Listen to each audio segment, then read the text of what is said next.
सबको जय श्री कृष्ण। आज श्रीमद् भागवत महापुराण की कथा के 10वें स्कंद की कथा का 27वां दिन है और आज का अध्याय है भगवान का अंतर्धान और गोपियों का विरह। श्री कृष्ण ने गोपियों को मान दिया तो उनको अभिमान ने घेर लिया। गोपियां मानने लगी, वैसे तो श्री कृष्ण हमारे प्रति आसक्त थे ही, किंतु आसक्त न होने का दिखावा कर ही रहे थे। गोपियों में अभिमानवश ऐसा लौकिक भाव जागा कि तुरंत ही श्री कृष्ण अदृश्य हो गए। भगवान के अंतर्ध्यान होने का अर्थ है क्या है? वैसे तो भगवान सर्वत्र सर्वव्यापी हैं, वे अदृश्य तो हो नहीं सकते। तो अंतर्धान होने का अर्थ है जीव की आंखों पर अभिमान का पर्दा छा जाने से प्रभु का दिखाई न देना। गोपी जीव अभिमान से फूल गया तो श्री कृष्ण अदृश्य हो गए। ब्रजवासी मानते हैं उस समय श्री कृष्ण ने पीताम्बर का घूंघट खींच लिया था, सो सखियां भ्रम में फंस गई कि वे भी एक सखी ही हैं। परमात्मा तो सर्वव्यापक है। गोपियां उनको बाहर ढूंढ रही थी, किंतु रास मंडली में नहीं। भगवान को तो अपने हृदय में ही ढूंढना है। जीव को अज्ञानवश कुछ सूझता ही नहीं है। एक बार विद्याभ्यास के हेतु निकले हुए 10 पंडितों को एक नदी पार करनी पड़ी। सामने पहुंचकर किसी एक पंडित ने सोचा, उनमें से एक या तो उस पार रह गया है या तो डूब गया है। उसने गिनती की तो 9 ही निकले। सभी ने बारी बारी से गिना, वही परिणाम आया। अब ऐसा होने के कारण यह था कि गिनने वाला अपने को ही गिनना भूल जाता था। अब तो बात पक्की हो गई कि वह बह गया है। सब रोने लगे। वहां से एक महात्मा जा रहे थे। उन्होंने पंडितों से रोने का कारण पूछा। पंडितों ने बताया तो महात्मा ने गिनकर बताया, वे 10 के 10 ही हैं। अज्ञान के कारण जीव अपने आप को भूल जा रहा था। ज्ञानी ने सही स्थिति बताई। अज्ञान के कारण जो नहीं हो वह दिखाई देता है और जो है वह नहीं दिखता है। परमात्मा से साक्षात्कार होने पर भी सावधान रहना। कई बार ज्ञानी भी साक्षात्कार हो जाने पर अपने आप पर काबू नहीं रख पाता है, क्योंकि सिद्धि प्रसिद्धि देती है और प्रसिद्धि अभिमान। ऐसा होने पर साधन छूट जाता है और परिणामतः जीव ईश्वर से विमुख हो जाता है। परमात्मा की अनुभूति होने के पश्चात भी यदि जीव साधन छोड़ दे तो उसका पतन ही होता है। अब पुंडलीक चरित्र देखें। पुंडलीक की माता पिता के प्रति अविराम अतिशय भक्ति को देखकर द्वारिकाधीश उसका दर्शन करने के लिए पंढरपुर पधारे। पिता और माता कुष्ठ रोग से पीड़ित थे और चिड़चिड़े स्वभाव के हो गए थे। पुत्र बड़ी लगन से सेवा करता था, फिर भी वे उसका अपमान करते रहते थे। फिर भी पुंडलीक बड़ी नम्रता से सेवा करता रहता था। भगवान ने आंगन में आकर पुंडलीक को पुकारा, पुंडलीक, तेरी मात्र पितृ सेवा से मैं प्रसन्न होकर तुझे दर्शन देने आया हूँ। पुंडलीक कहते हैं, भगवान, इस समय तो मैं उनकी सेवा में लगा हुआ हूँ, सो कुछ देर के लिए आप बाहर ही प्रतीक्षा कीजिए। मैं सेवा से निर्वृत्त होकर आपसे मिलने बाहर आऊंगा।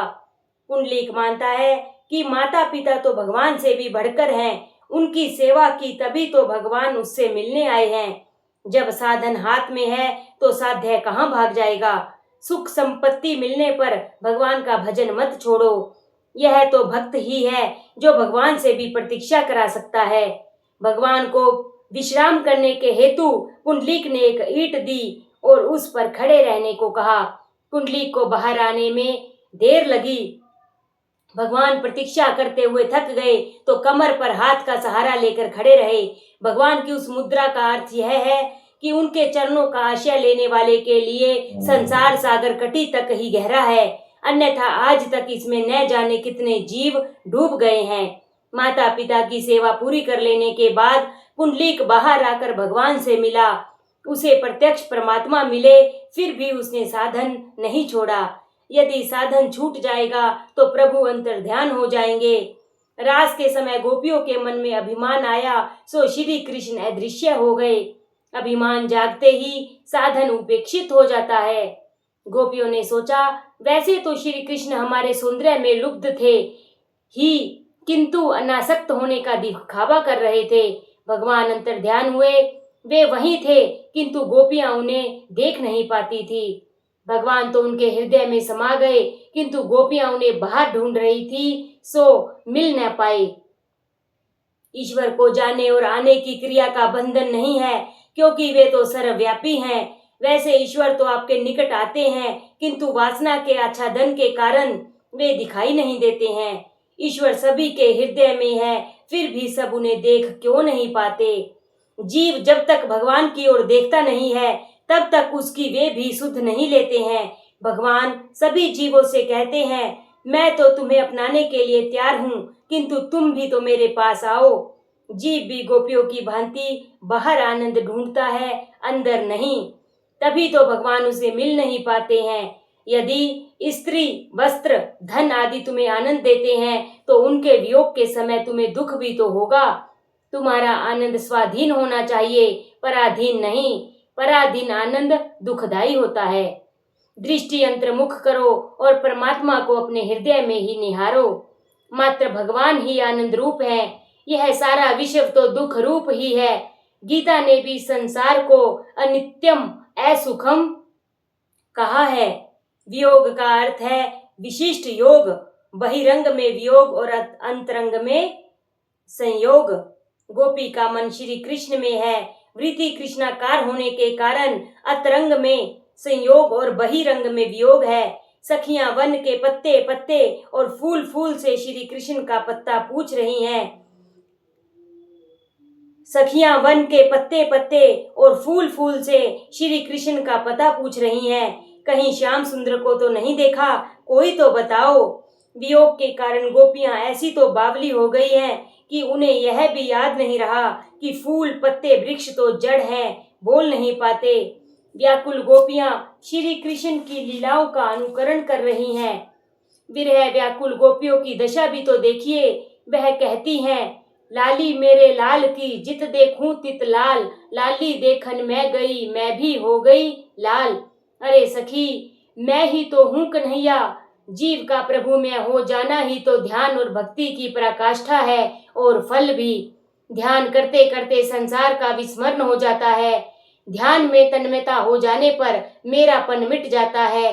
ध्याता, ध्यान और ध्येय एक बन जाते हैं। यही तो है मुक्ति। गोपियां श्री कृष्ण का चिंतन करते हुए कह रही हैं, अरे सखी, मैं ही कृष्ण हूँ। कृष्णोऽहं पश्यत गति है। मैं ही तो श्री कृष्ण हूँ। पहले गोपियां अपने आप को श्री कृष्ण की दासी कहती थी। पहले दासोहम था, अब कृष्णोहम है हो गया। ध्यान में तन्मयता होने पर गोपियां सभी कुछ में श्री कृष्ण का दर्शन करने लगी। सभी देवों ने वाहन हेतु पशुओं को ही क्यों चुना। पशु पक्षी के प्रति भी मनुष्य ईश्वरत्व का अनुभव करे, इसीलिए पहले तो सभी में ईश्वर की भावना की जाए। मैं सेवक, सचराचर रूप स्वामी भगवंत। सभी में ईश्वर का अनुभव करने वाला स्वयं भी ईश्वरमय बन जाता है। उस गोपी का मुख भी श्री कृष्ण के मुख सा तेजस्वी हो गया। जीव जिस व्यक्ति का सतत ध्यान करता है, उसकी छायाकृति उस व्यक्ति के मुख पर झलकने लगती है। एक गोपी ने बाल कृष्ण का रूप लेकर कालिये नाग का दमन करना चाहा।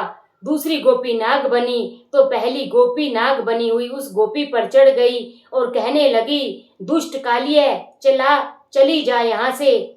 मैंने दुष्टों का दमन करने के लिए ही जन्म लिया है। यह तो रास की कथा है। साधारण वक्ता या श्रोता इसका अधिकारी नहीं है। सुखदेव जी के दर्शन मात्र से स्वर्ग की अप्सराओं का काम नष्ट हो गया था। सुखदेव जी ने अप्सराओं में स्त्री तब का नहीं, ब्रह्मा का ही दर्शन किया था। ब्रह्मा ज्ञानी तो सुलभ हो सकता है, किंतु ब्रह्मा दृष्टि महात्मा मिलना तो अशक्य सा ही है। जिसकी दृष्टि में से काम नष्ट हो चुका है और जिसको देहबान भूल चुका है, लंगोटी तक छूट गई है, ऐसे महायोगी सुखदेव जी इस कथा के वक्ता हैं। गोपियां भागवत रूप बन गई। राधा और श्री कृष्ण एक ही हैं। वे दोनों अभिन्न हैं। सूर्य और उसकी प्रभा की भांति श्री कृष्ण और राधा एक ही हैं। वे दोनों कभी भी भक्त हो ही नहीं सकते। यह विरह तो लीला मात्र थी। अंतर ध्यान होने के समय श्री कृष्ण ने राधा जी को साथ में लिया। चलते चलते राधा जी थक गई।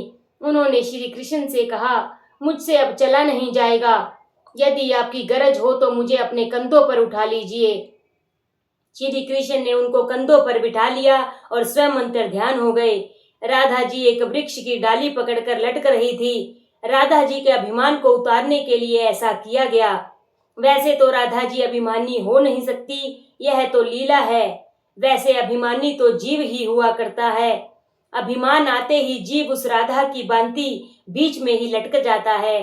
मनुष्य का शत्रु अभिमान अपने साथ कई और दुर्गुणों को भी ले आता है। अभिमान के कारण जीव दुखी होता है। दैन्य आना सरल नहीं है।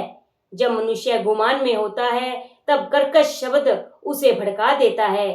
ईश्वर के ही चरणों में बसे रहो कि जिससे मन में कोई भी विकार उत्पन्न न होने पाए। राधा जी का श्री कृष्ण ने बड़ा आदर किया, अपने साथ ले गए तो राधा जी को अभिमान हुआ। बहुमान होने पर जीव बहुत अभिमानी होने लगता है। मान धन मिलने पर तो और भी नम्र बनना चाहिए। गोपिका गीत। श्री कृष्ण अंतर ध्यान हो गए तो राधा जी पछताने लगी और रोने लगी। हे नाथ, हे प्यारे दर्शन दीजिए, प्यारे दर्शन दीजियो आए, तुम बिन रह न जाए। जल बिन कमल चंद बिन रजनी, ऐसे तुम देखा बिना सजनी। आकुल व्याकुल फिरूं रैन दिन विरह कलेजो खाए। दिवस न भूख नींद नहीं रहना, मुखसू कहत न आवे बैना। कहाँ कहूँ कछु कहत न आवे, मिलकर तपन बुझाए। क्यों तरसायो अंतर्यामी, आए मिलो कृपा कर स्वामी। मीरा दासी जन्म जन्म की, पड़ी तुम्हारे पाए। राधा जी श्री कृष्ण को पुकारती हुई, पछताती हुई, रोती हुई अचेतन सी हो गई। श्री कृष्ण को ढूंढती हुई कुछ गोपियां इधर आ गई तो राधा जी को अचेत पाया। ज्ञान मार्ग में ध्यान प्रधान है, भक्ति मार्ग में भगवान के गुणगान भजन कीर्तन प्रधान है। अपने दोषों का निवेदन करते हुए प्रभु के गुणों का गान करोगे तो उनको तुम पर दया आएगी। माधव तो गान प्रिय है। एक बार वैष्णव ने देखा कि जगन्नाथ जी के नए नए वस्त्र रोज रोज फट जाते हैं। भक्तों ने भगवान से कारण पूछा। जगन्नाथ जी ने बताया, गीत गोविंद का गान करती हुई एक कन्या वन में घूम रही है। उसको सुनने के लिए उसके पीछे मारा मारा फिरता रहता हूँ, सो वन की झाड़ियों में उलझ जाने से मेरे वस्त्र फट गए हैं। भगवान ने भागवत में कहा है, मैं अपने निष्काम भक्तों के पीछे पीछे चलता रहता हूँ कि जिससे उनकी चरण रज उड़ती हुई मेरे ऊपर आती रहे। विरह व्याकुल गोपियां श्री कृष्ण के गुणगान करने लगी। यही है गोपी गीत। गोपियों ने सोचा, यदि यमुना किनारे जाकर स्तुति की जाए तो श्री कृष्ण अवश्य प्रकट होंगे। गोपी गीत का पाठ तो बहुतेरे लोग करते हैं, किंतु यह पाठ गोपी भाव से करना चाहिए। ईश्वर से मिलने के लिए व्याकुल हुआ जीव इस जगत में कहीं भी चैन पा नहीं सकता। यदि अत्यंत आर्त स्वर से भगवान को पुकारोगे तो आ मिलेंगे। अतिशय आर्द्रता से गोपी गीत गाया जाए। दिवस में हमेशा 3 बार स्तुति करो। गोविंद दामोदर स्तोत्र में कहा गया है, सुखा वसाने दुखा वसाने और देहा वसाने स्तुति करो। दुख के प्रसंग में सोचो कि दुख पहाड़ जितने होते हैं, फिर भी भगवान ने तो तुम्हारे पाप के प्रमाण में अपेक्षाकृत कम ही सजा दी है। गोपी गीत का छंद है इंदिरा। इंदिरा अर्थात लक्ष्मी।